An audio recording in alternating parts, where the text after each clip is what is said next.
السلام علیکم ورحمۃ اللہ وبرکاتہ۔ ناظرین، استقبال ہے فکر و خبر اسٹوڈیو میں، میں رضوان احمد ندوی ملکی اور عالمی اہم اور خاص خبروں کے ساتھ۔ تو ناظرین، بڑھتے ہیں خبروں کی تفصیلات کی طرف۔ ہندوستان کے سحروزہ دورے پر پہنچے اقوام متحدہ کے سیکریٹری جنرل نے ممبئی میں منعقدہ ایک پروگرام میں خطاب کرتے ہوئے نہ صرف عالمی حقوق انسانی پر گفتگو کی، بلکہ اس دوران انہوں نے مودی حکومت کو اقلیتوں کے حقوق کے تعلق سے بھی سخت نصیحتیں کی ہیں اور کئی معاملات میں تو حکومت کو تنقید کا نشانہ بھی بنایا ہے۔ Condemning hate speech unequivocally by protecting the rights and freedoms of journalists, human rights activists, students and academics. انہوں نے کہا کہ اس دوران ان کے لیے آواز بلند کرنے والے حکومتی ناقدین، صحافیوں، سیاسی لیڈروں اور سماجی کارکنان کے خلاف دباؤ بڑھ گیا ہے، انہیں بھی نشانہ بنایا جا رہا ہے۔ انہوں نے کہا کہ انہیں آن لائن بدسلوکی کی مسلسل مہم کا سامنا کرنا پڑ رہا ہے۔ انہوں نے یہ بھی کہا کہ انسانی حقوق کونسل کے ایک منتخب رکن کے طور پر ہندوستان کی ذمہ داری ہے کہ وہ عالمی انسانی حقوق کے تحفظ کا انتظام کرے اور اقلیتی برادریوں کے اراکین سمیت تمام افراد کے حقوق کی حفاظت کرے اور اسے فروغ دے۔ انہوں نے مہاتما گاندھی اور نہرو کا حوالہ بھی دیا اور کہا کہ نفرت انگیز تقریروں اور اشتعال انگیزی کی واضح طور پر مذمت کی جانی چاہیے۔ انہوں نے یہ بھی کہا کہ عالمی سطح پر ہندوستان کی آواز کو اختیار اور اعتبار اسی وقت حاصل ہو سکتا ہے جب وہ اپنے گھر میں سبھی کی شمولیت اور انسانی حقوق کے احترام کو بہتر بنائے۔ وہ انڈونیشیا میں بدھ کے روز جکارتا اسلامک سینٹر گرینڈ مسجد کا عالیشان گنبد آگ لگنے کے بعد منہدم ہو گیا ہے۔ سوشل میڈیا فوٹیج میں مسجد کے گنبد کو گرتے ہوئے دیکھا گیا ہے، تاہم حکام نے کہا کہ کوئی جانی نقصان اس میں نہیں ہوا ہے۔ انڈونیشیا کی میڈیا کے مطابق فائر فائٹرز کو مقامی وقت کے مطابق 3 بجے کے فوراً بعد آگ لگنے کے بارے میں آگاہ کیا گیا، جس کے بعد کم از کم 10 فائر انجن جائے وقوع پر پہنچ گئے۔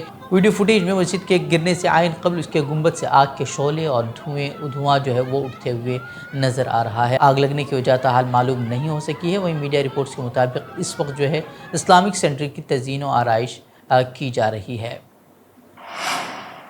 گجرات کے بلقیس بانو کیس میں قصورواروں کی رہائی پر جاری تنازع کے درمیان ایک اور سنسنی خیز انکشاف ہوا ہے۔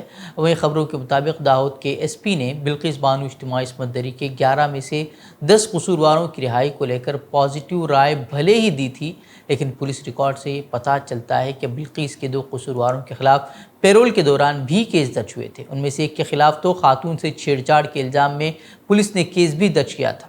وہیں پولیس ریکارڈ کے مطابق بلقیس بانو کے 2 قصورواروں 58 سالہ رمیش اور 57 سالہ میتیش کے خلاف جیل کی مدت کے دوران جرائم درج کیے گئے تھے، لیکن حکومت یہ دلیل اب بھی دے رہی ہے کہ ان کا رویہ جیل میں اچھا تھا، اس لیے ان کی رہائی عمل میں آئی، جس کو لے کر کافی سوالات بھی کھڑے کیے جا رہے ہیں۔ بلقیس بانو کے ساتھ ان درندوں نے کیا کچھ کیا یہ ہر کوئی جانتا ہے، لیکن پھر بھی حکومت کی اس طرح انہیں رہا کرنے پر ہر کوئی حیران و ششدر ہے۔ وہیں یہ معاملہ اب سپریم کورٹ میں زیر سماعت ہے۔ منگل کو سپریم کورٹ نے بھی ریمارکس دیے تھے کہ بلقیس بانو اجتماعی عصمت دری کیس میں 11 قصورواروں کو دی گئی معافی کو چیلنج کرنے والی درخواستوں پر گجرات حکومت کا جو جواب ہے وہ بہت ہی بڑا ہے، جس میں کئی فیصلوں کا حوالہ دیا گیا ہے، لیکن حقائق پر مبنی معلومات ہی اس میں غائب ہیں۔ وہیں ڈالر کے مقابلے روپے کی قدر میں کمی کا سلسلہ لگاتار جاری ہے۔ ہر روز روپے کی قدر میں کمی کے نئے ریکارڈ بن رہے ہیں۔ آج روپے $1 کے مقابلے 83 روپے 8 پیسے کی سب سے کم ترین سطح پر پہنچ گیا ہے۔ روپے آج ڈالر کے مقابلے 83 روپے 6 پیسے پر کھلا۔ ایک سال کے اندر روپے 10% سے زیادہ گر چکا ہے۔ 30 مئی 2014 کو $1 کی قیمت 59 روپے 28 پیسے تھی، یعنی کہ 2014 سے اب تک ڈالر کے مقابلے روپے کی قدر میں 24 روپے 52 پیسے کی کمی ہوئی ہے۔ وہیں گزشتہ دنوں وزیر خزانہ نرملا سیتارمن نے ایک عجیب و غریب بیان دیا تھا۔ انہوں نے کہا تھا کہ روپے کمزور نہیں ہو رہا ہے بلکہ امریکی ڈالر مضبوط ہو رہا ہے۔ انہوں نے کہا تھا کہ روپے دیگر ابھرتی ہوئی مارکیٹ کی کرنسیوں کو پیچھے چھوڑ رہا ہے۔ وزیر کا تبصرہ روپے کے 82 روپے 69 پیسے کی اب تک کی کم ترین سطح پر گرنے کے بعد آیا تھا، جس کے بعد اپوزیشن نے ان پر شدید تنقیدیں بھی کی تھی۔ وہ MIM سربراہ اسد الدین اویسی نے وزیر اعظم نریندر مودی سے گزارش کی ہے کہ وہ سپریم کورٹ میں پلیس آف ورشپ ایکٹ 1991 کا دفاع کریں۔